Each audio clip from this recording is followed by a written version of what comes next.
People seriously can't take a joke anymore. That's what I keep telling myself, what I keep repeating to anyone who'll listen. I didn't actually do anything wrong. I was just talking hypothetically. Everyone has boundaries, and that one clearly wasn't serious. I didn't cheat.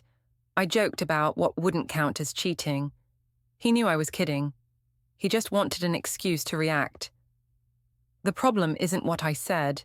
The problem is that Marcus took it seriously when any reasonable person would have known I was being provocative, playing around, saying something outrageous for effect. That's who I am. That's who I've always been. I say things that make people uncomfortable, that push boundaries, that force everyone to think differently about their assumptions. It was just words, just a collection of sounds that came out of my mouth during a party when everyone was loose and laughing, and nobody was supposed to be taking anything seriously. But apparently, Marcus was taking notes. Let me start from the beginning, because I need someone, anyone, to understand how completely insane this situation became. How a single comment, a throwaway line during a game, somehow gave my husband permission to destroy our marriage. Before we get into it, don't forget to like and subscribe. And hit hype to boost this episode. Drop a comment below with your city or country. I'm always curious where viewers are joining from. We were having people over. Nothing fancy, just a casual Friday night with two other couples. Our friends Jake and Michelle, and David and Amber. We'd opened several bottles of wine, ordered too much Thai food, and someone suggested we play this card game where you draw questions and everyone has to answer honestly. Stupid party games, the kind that seem fun after your third glass of wine, but probably shouldn't exist. I was feeling good, relaxed, happy even. Marcus and I had been getting along well that week. He'd surprised me with flowers on Tuesday for no reason. We'd had a nice dinner on Thursday. Things felt solid between us, stable in a way they hadn't been in months. The question that came up was about relationship deal breakers. Everyone was sharing their thoughts. Cheating, obviously, was number one for most people. Lying, financial betrayal, the usual suspects. Then someone, I think it was Amber, asked a follow-up question. But what about emotional affairs? Are those worse than physical ones? The conversation got interesting. David argued that emotional affairs were actually more threatening because they involved real feelings. Michelle disagreed, saying physical betrayal was the ultimate violation of trust. Marcus stayed quiet, just listening, sipping his wine. And then I said it. I laughed. That's important to remember. I was laughing when I said it and declared, honestly, if it were with my best friend, that wouldn't even count as cheating. The room went silent. Not the comfortable silence of people thinking, but the awkward silence of people not knowing how to respond. Marcus looked at me with this expression I couldn't quite read. Confusion mixed with something else. Hurt, maybe? But that didn't make sense. It was obviously a joke. Are you serious? He asked quietly. I rolled my eyes dramatically. Oh my God. Relax. I'm joking. Everyone knows I'd never actually do anything like that. But then, and this is where I maybe should have stopped talking, I kept going. I explained my logic, my theory about why certain types of physical contact wouldn't qualify as real betrayal. It's different when it's someone who's already part of your life, I said, warming to my theme. The wine had made me eloquent, or at least I thought it had. There are no new feelings involved. It's not like you're developing a secret emotional connection with someone behind your partner's back. It's just physical, meaningless.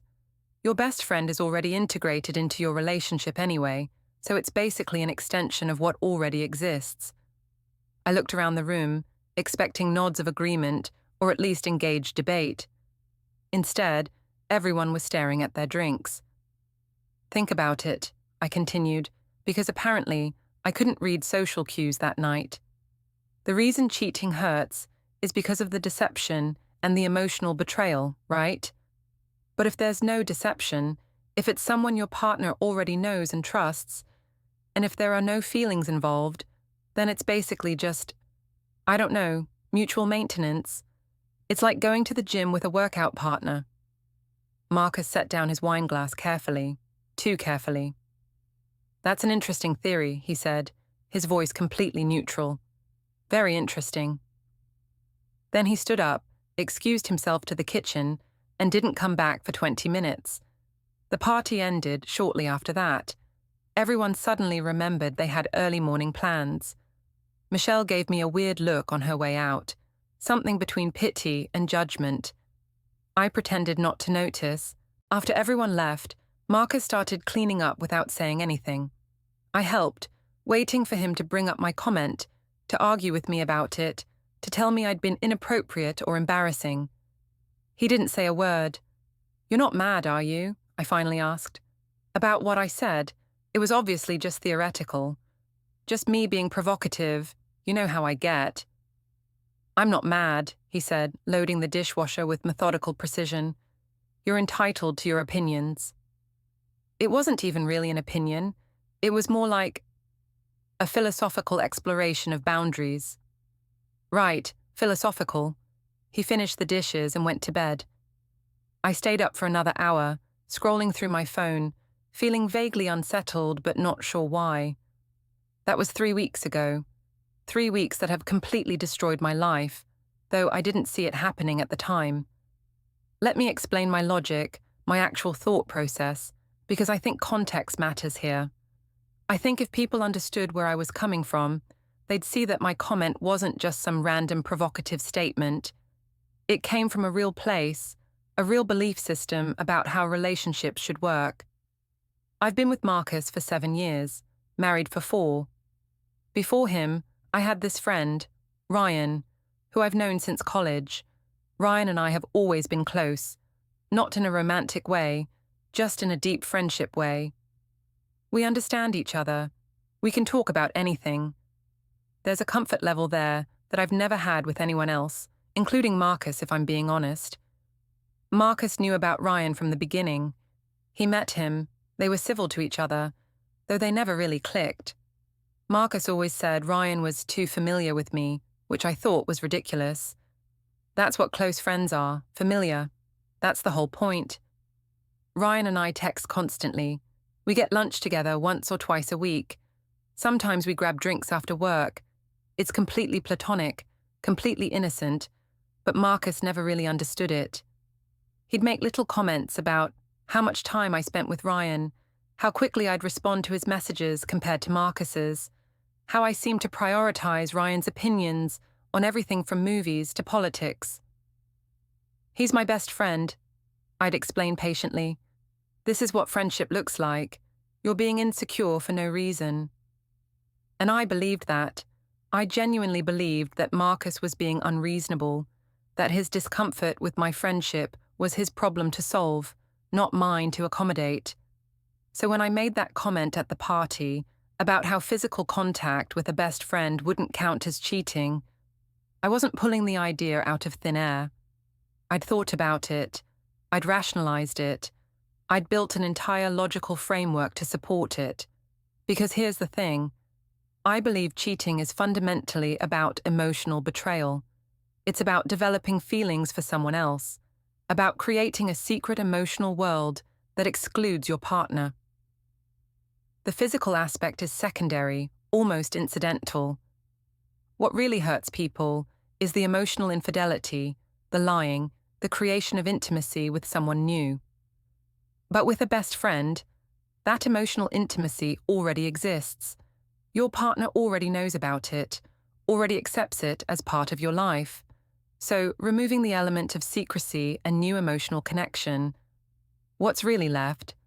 Just bodies, just physical acts that don't mean anything beyond momentary pleasure or comfort. I thought I was being intellectually honest. I thought I was challenging conventional wisdom about relationships. I thought I was being brave enough to articulate something that other people probably felt, but were too afraid to say. I never thought Marcus would use my words as a blueprint. The first week after the party was strange. Marcus was quieter than usual, more distant. He'd come home from work, eat dinner with me, maybe watch an episode of whatever show we were currently binging, then go to bed early. No arguments, no tension, just absence, like he was physically present but mentally somewhere else entirely. I asked him a few times if something was wrong. He always said no, everything was fine, just busy at work. I believed him because I wanted to believe him, because acknowledging that something had fundamentally shifted would have required me to examine my own behavior, and I wasn't ready for that.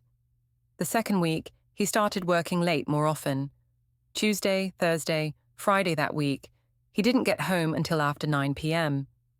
When I asked about it, he said there was a big project deadline approaching, that the team was putting in extra hours. This didn't concern me particularly. Marcus is dedicated to his job, always has been. Plus, his absence gave me more time to spend with Ryan, which I'd been wanting anyway. We'd been talking about seeing this new thriller movie, so I invited him over one night when Marcus was working late. We ordered pizza, watched the movie, complained about the plot holes, laughed about inside jokes. It was comfortable and easy and completely innocent. When Marcus got home that night around 10, he found Ryan and me on the couch, empty pizza box on the coffee table, scrolling through our phones and showing each other funny videos. "Hey babe," I said, looking up. "Ryan and I just watched that movie we were talking about. You didn't miss much. It was pretty terrible." Marcus stood in the doorway for a moment, taking in the scene. Then he smiled. "Cool. I'm going to take a shower and head to bed." "Night, Ryan." "Night, man," Ryan said easily. After Ryan left, I found Marcus already in bed, reading on his phone. "That was nice of you not to make it weird," I said, climbing in next to him, "with Ryan being here." "Why would I make it weird? You said best friends are basically extensions of the relationship anyway. I was just following your logic." Something about his tone made me pause, but when I looked at his face, he was smiling, so I laughed it off and went to sleep. The third week, Marcus told me he was going out Friday night with some people from work. This was unusual. Marcus isn't really a going out type, but I was happy he was being social, happy he was doing something for himself. "That's great," I said genuinely. "You should definitely go. Have fun." I made plans with Ryan for that same night. We went to this new wine bar downtown, sat in the back corner booth, and talked for 3 hours about everything and nothing. Work drama, family problems, relationship frustrations. I complained about how distant Marcus had been, and Ryan listened sympathetically, offering theories and advice. At one point, Ryan reached across the table and squeezed my hand. "You deserve someone who appreciates you," he said. "Someone who sees how special you are." It was just a friendly gesture, just reassurance from a close friend, but something about it made my heart race in a way I hadn't expected. I pulled my hand back casually, laughed, changed the subject, pushed down whatever that feeling was, because acknowledging it would mean admitting that maybe my theory about friendship and feelings wasn't as clear-cut as I'd thought. Marcus got home before me that night. When I walked in around 11, he was sitting on the couch, still dressed in his going-out clothes, looking completely sober and strangely satisfied. "How was your night?" I asked, dropping my purse on the counter. "Enlightening," he said. "Very enlightening." "How was yours?" "Good. Ryan and I went to that new wine place. How were your coworkers?" They were exactly what I expected them to be.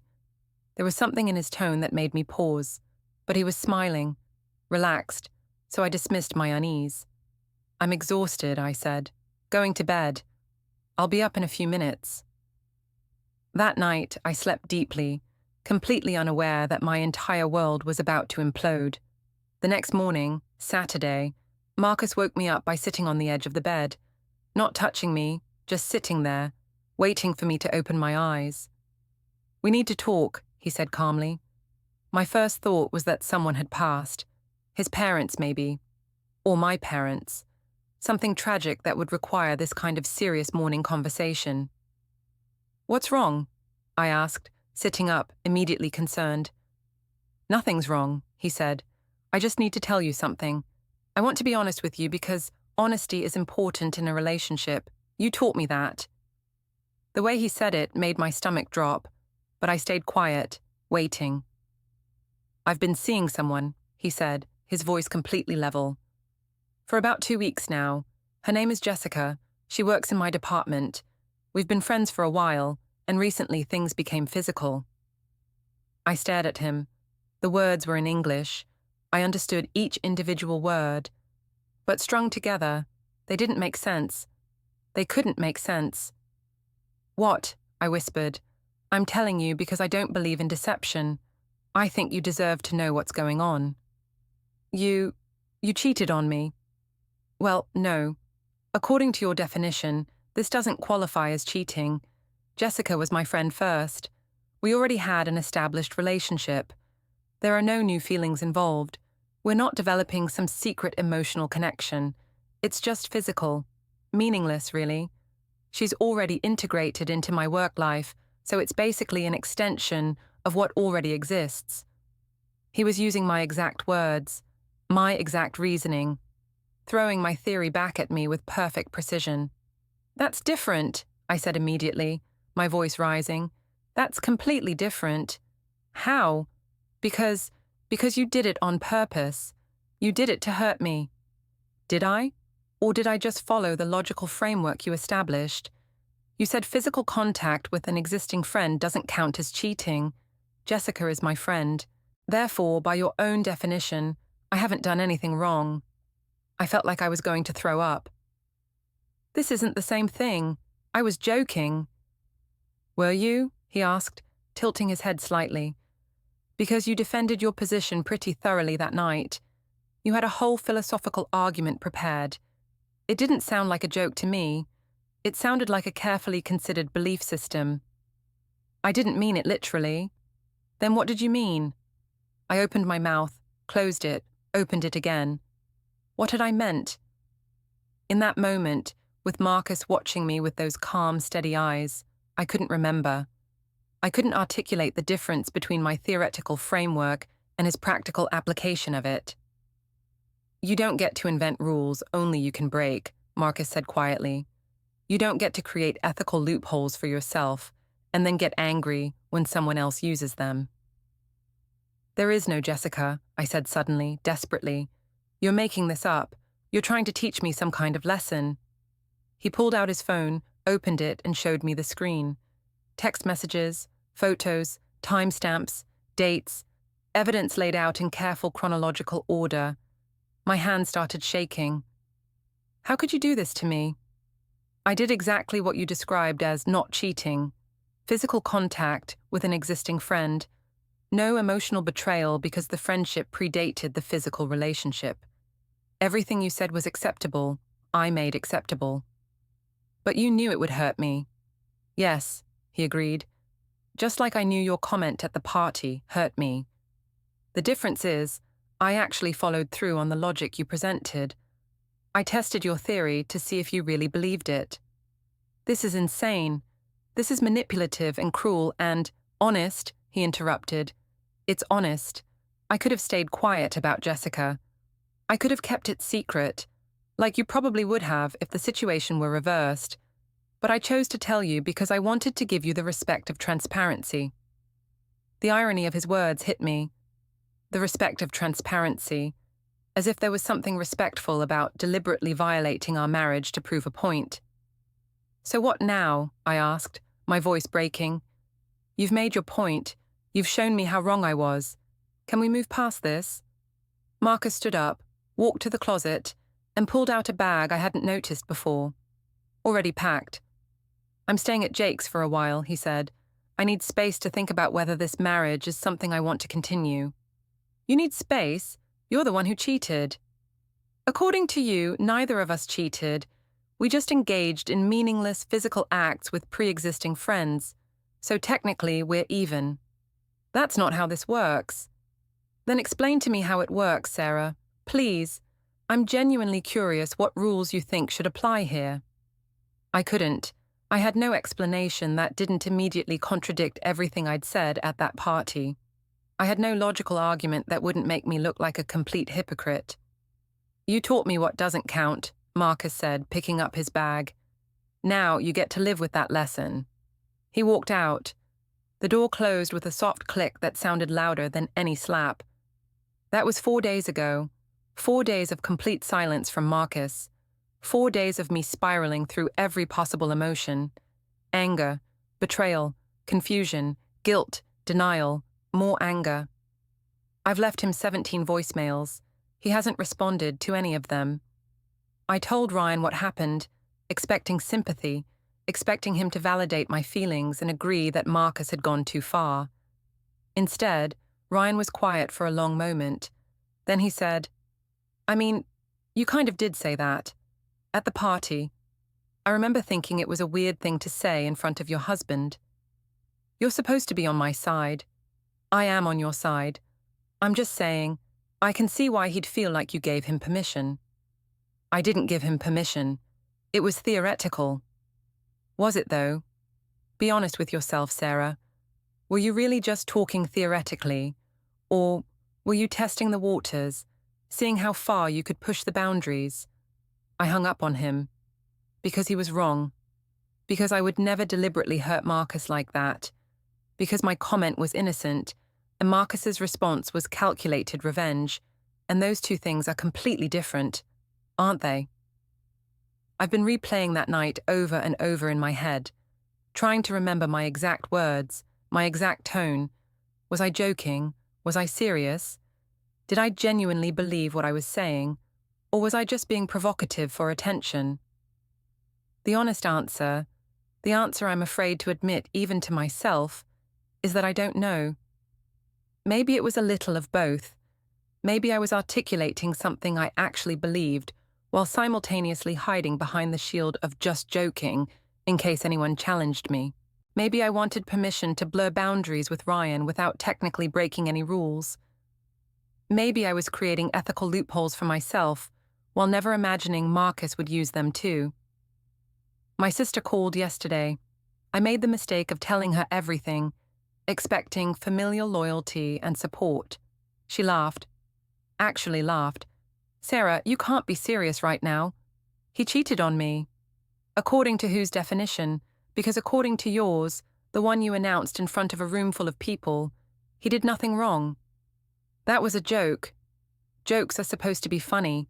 That was just you being your usual provocative self, saying outrageous things because you like the attention and the shock value. And this time it backfired spectacularly.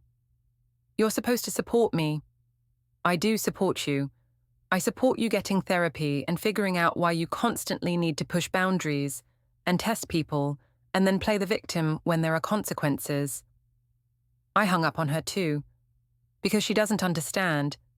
Nobody understands. I'm the victim here.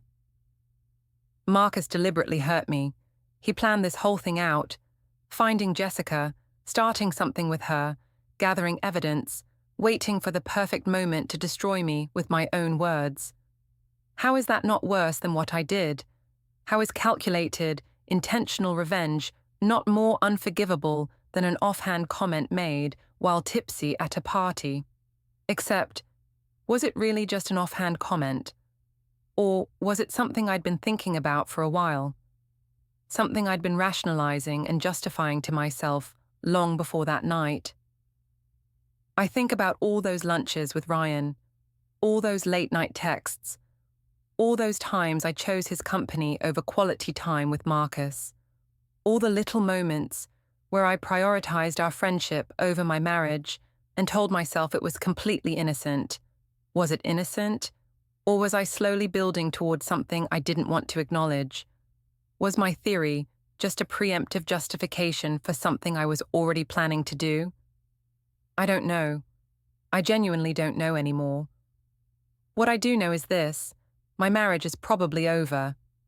Marcus hasn't come home. His lawyer contacted me yesterday about preliminary separation paperwork. The man who used to look at me like I was the sun and moon, and stars now can't even be in the same room as me. And the worst part? I'm still angry at him. I'm still convinced he took things too far. I'm still certain that his deliberate, calculated response was worse than my thoughtless comment, but there's this tiny voice in the back of my head, a voice that sounds suspiciously like my therapist, my sister, even Ryan, asking, "Are you sure? Are you really sure you're the wronged party here?" I try to silence that voice. I try to focus on Marcus's cruelty, his manipulation, his deliberate choice to hurt me, because focusing on that means I don't have to examine my own behavior. I don't have to confront the uncomfortable truth that maybe, just maybe, I created this entire situation. Maybe I wanted the freedom to explore something with Ryan without technically crossing the line. Maybe I wanted Marcus's implicit permission to blur boundaries. Maybe I wanted to have everything, the security of marriage and the excitement of something new, without having to make any difficult choices. And maybe, when I made that comment at the party, I was really saying, I want the rules to be different for me. I want special exemptions from the normal constraints of monogamy. I want you to accept that my needs are more complex, more important, more deserving of accommodation than yours. But I would never admit that out loud. Not to Marcus, not to my friends and family, not even to myself. Because admitting it would mean acknowledging that I'm selfish, that I'm manipulative, that I want to have my cake and eat it too, and everyone else should just accept that arrangement. People keep asking me what I'm going to do. Am I going to fight for my marriage? Am I going to let Marcus go? Am I going to finally pursue something real with Ryan? The answer is, I don't know. I don't know anything except that I'm miserable and angry and convinced that this entire situation is deeply unfair. I didn't cheat. I just talked. I just explored ideas and pushed boundaries and challenged conventional wisdom. And somehow, that turned into permission for Marcus to actually betray me. How is that justice? How is that proportional? How is it fair that a few careless words at a party have resulted in the complete destruction of my life? But even as I ask these questions, I can hear that tiny voice getting louder, asking me things I don't want to answer. Did you really think there would be no consequences? Did you really believe you could say whatever you wanted without it mattering? Did you really imagine Marcus would just accept your framework without questioning it? Did you ever actually love him, or did you just love what he provided? I don't want to answer those questions. I don't want to sit with the discomfort of self-examination. I don't want to acknowledge that maybe, just maybe, I'm not the heroine of this story. It's so much easier to be angry, to be righteous, to insist that Marcus went too far and I'm the injured party and everyone should be taking my side. The days since Marcus left have blurred together into one long nightmare of self-pity and rage. I've called in tired to work twice. I can't sleep properly.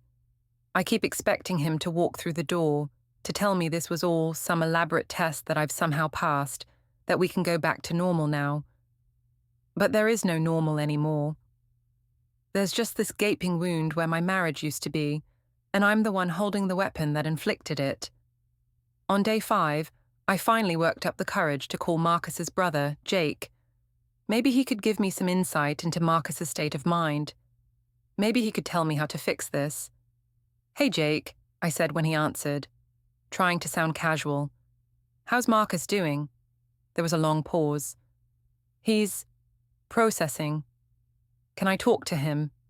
Please, I just need 5 minutes to explain." "Sarah, I don't think that's a good idea right now."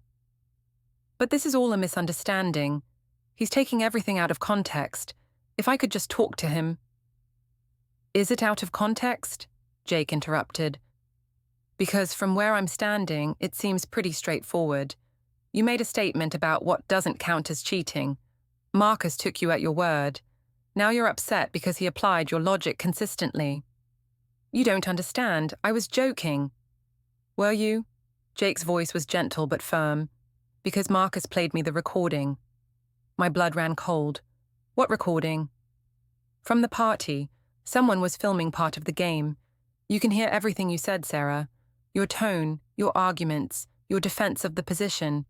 It doesn't sound like a joke. It sounds like you were dead serious." I had no response to that. Someone had recorded me. Who? Why? And more importantly, what exactly had I said that seemed so damning when played back? I need to hear it, I said desperately. Can you send it to me? I don't think that's going to help anything. Please, Jake, I need to understand what everyone else is hearing. He sighed. I'll ask Marcus. But Sarah, maybe use this time to really think about what you want. Not what you think you should want, not what looks good on paper, but what you actually want. Because from the outside, it seems like you've been trying to have two relationships for a while now. And that's not fair to anyone. After we hung up, I sat in silence, staring at my phone, waiting for a message that never came. Marcus didn't send the recording. Of course he didn't. Why would he give me ammunition to reframe the narrative, to find new ways to justify my position? Instead, I got a text from Michelle. Hey, can we talk? Want to grab coffee? I almost said no. Michelle had been there that night. She'd witnessed my comment. She was probably going to lecture me just like everyone else. But I was desperate for human contact, for someone to sit across from me and treat me like a person, rather than a cautionary tale. We met at the coffee shop near my house. Michelle arrived first, already seated with 2 lattes waiting. She looked uncomfortable, like she'd rather be anywhere else. Thanks for meeting me, I said, sliding into the seat across from her. Of course. She pushed one of the lattes toward me. How are you holding up? Honestly, terrible. My husband is punishing me for a joke. Nobody seems to think that's insane, and I'm starting to question my own sanity. Michelle took a sip of her coffee, choosing her words carefully. Can I be really honest with you? Please, someone needs to be on my side here. I'm not sure I am on your side, Sarah, and I'm not sure anyone else should be either. The words hit me like a physical blow. Michelle had been my friend for 6 years. We'd gone on vacation together. She'd been a bridesmaid at my wedding. And now she was saying she wasn't on my side. How can you say that? I asked, my voice trembling. Because I was there that night. I saw your face when you made that comment. I heard your tone. And Sarah, you weren't joking. You were absolutely serious. You were laying groundwork. Laying groundwork for what? For whatever was already happening with Ryan. Or whatever you were planning to happen. Nothing was happening with Ryan. Michelle gave me a look. Come on, we've all seen how you are with him. The constant texting, the way you light up when he's around, the way you talk about him versus how you talk about Marcus. You've been emotionally checked out of your marriage for at least a year. That's not true, isn't it? When's the last time you talked about Marcus the way you talk about Ryan? When's the last time you prioritized your husband over your best friend? When's the last time you made Marcus feel like he was the most important person in your life? I opened my mouth to argue, but nothing came out. Because she was right. I couldn't remember the last time I'd felt excited to see Marcus. Couldn't remember the last time I'd chosen him over Ryan. Couldn't remember the last time I'd made him feel valued and appreciated rather than taken for granted. That doesn't mean I was planning to cheat, I said weakly. Maybe not consciously, but subconsciously. Sarah, you were building yourself an escape hatch. You were creating a justification for something you knew you wanted, but didn't want to admit you wanted. You're supposed to be my friend. I am your friend. That's why I'm telling you this, instead of just ghosting you like I'm honestly tempted to do. What Marcus did was harsh, but it was also effective. He showed you exactly what your theory looks like in practice. He made you feel what he's probably been feeling for months watching you prioritize Ryan over him. So, you think I deserve this? Michelle leaned back in her chair. I think you created a situation where this was inevitable. I think you pushed and pushed until something broke. And now you're angry because it wasn't Marcus who broke. It was your marriage. I wanted to scream at her, to tell her she was wrong, that she didn't understand, that nobody understood. But a part of me, a small, quiet part I'd been trying to silence, knew she was right. What should I do? I asked instead, my voice barely above a whisper.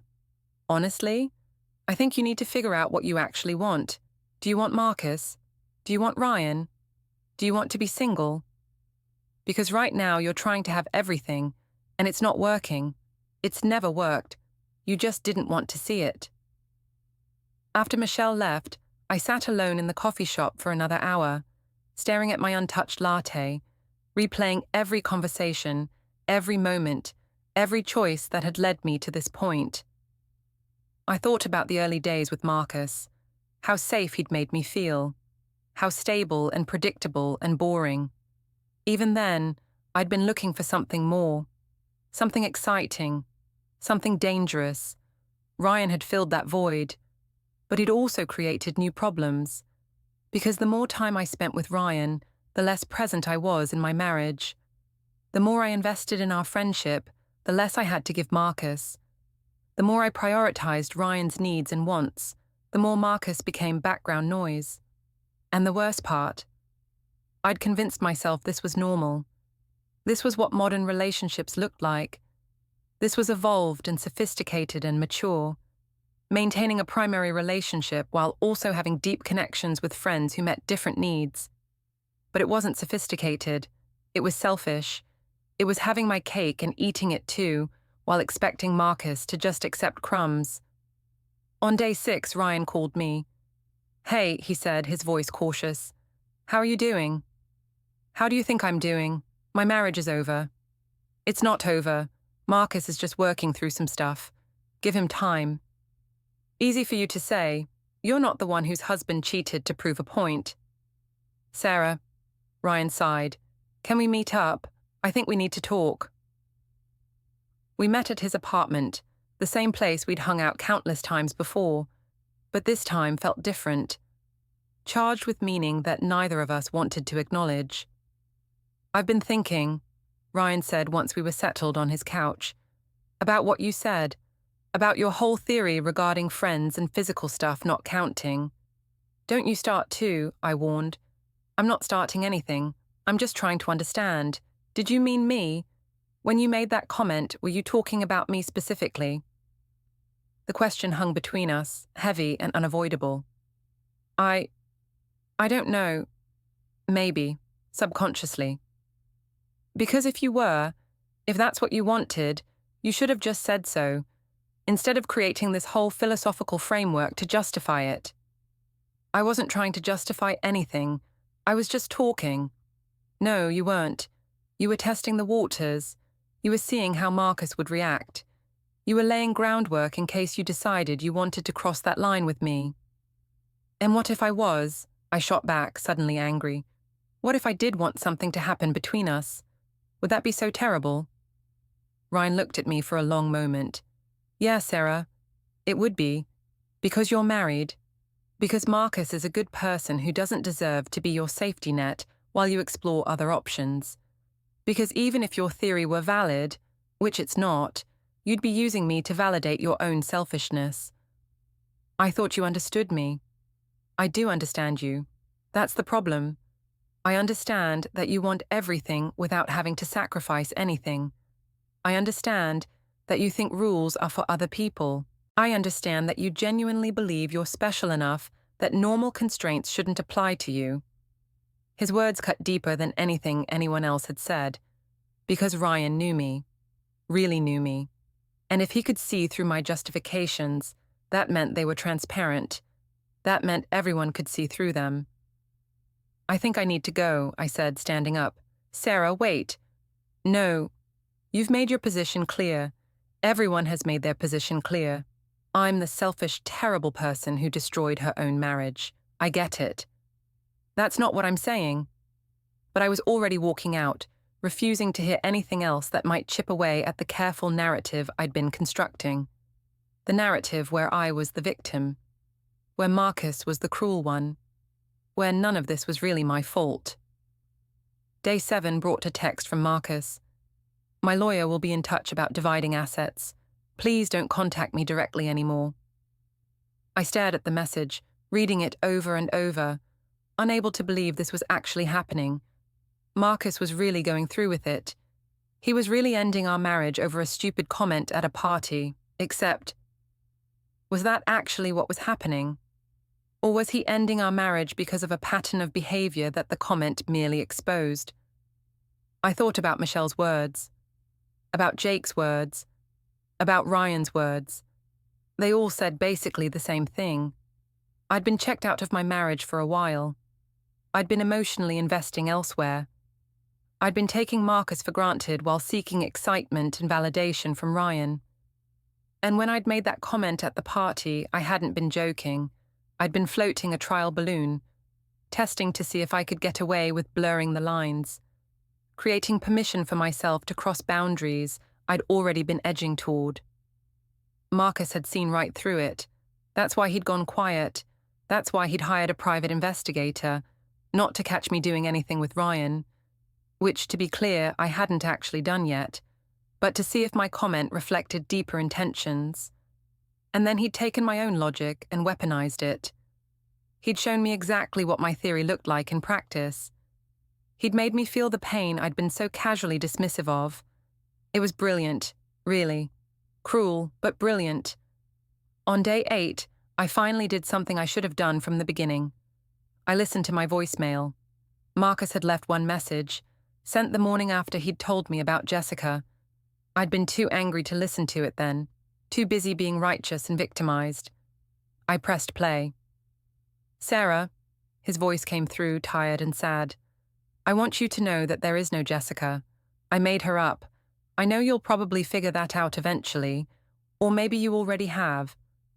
I made her up because I needed you to understand what it feels like to hear someone you love casually dismiss your pain, to hear them create elaborate justifications for betraying you, to watch them prioritize someone else over you again and again, and then claim it doesn't matter because that person is just a friend."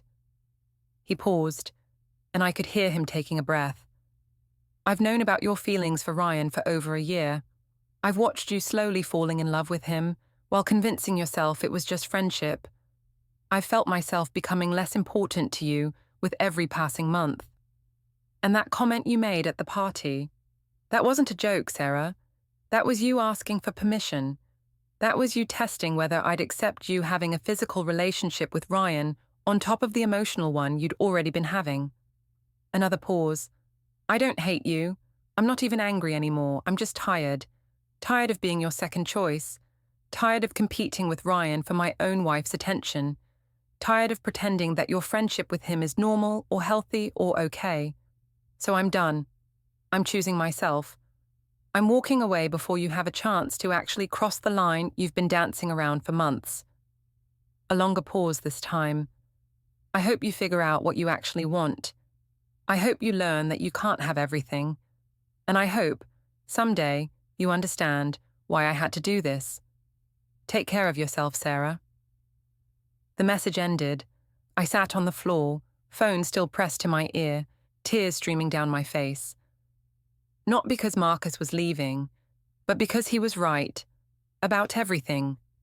I had been falling in love with Ryan while telling myself it was just friendship. I had been prioritizing him over Marcus. I had been creating justifications for crossing boundaries I knew were wrong to cross. And that comment at the party, that had absolutely been me asking for permission. I'd just been too cowardly to admit it. On day 9, I called my sister back. "I was wrong," I said as soon as she answered. "About everything. You were right. Everyone was right. I'm sorry for hanging up on you." "Oh, Sarah," she said gently. "Thank you for saying that. I don't know what to do now. Marcus won't talk to me. Ryan thinks I'm toxic. I've lost everything." "You haven't lost everything. You've lost the illusion of having everything. There's a difference." "How do I fix this?" "I don't think you can. Not with Marcus, anyway. That bridge is burned. But you can fix yourself. You can figure out why you needed 2 relationships to feel complete. You can learn how to be honest about what you want instead of creating elaborate justifications for bad behavior. I don't even know where to start. Start with admitting the truth, not to Marcus or Ryan or me, to yourself. Admit what you actually wanted. Admit what you were actually doing. Admit that you hurt someone you claimed to love because you were too selfish to make a choice. After we hung up, I sat with her words. Really sat with them instead of immediately dismissing them or finding ways to argue. The truth was, I had wanted something physical with Ryan. I had been building toward it for months, maybe longer. I had been using our friendship as cover while developing real romantic feelings. And when those feelings became too big to ignore, I'd created a philosophical framework that would let me act on them without technically breaking my vows.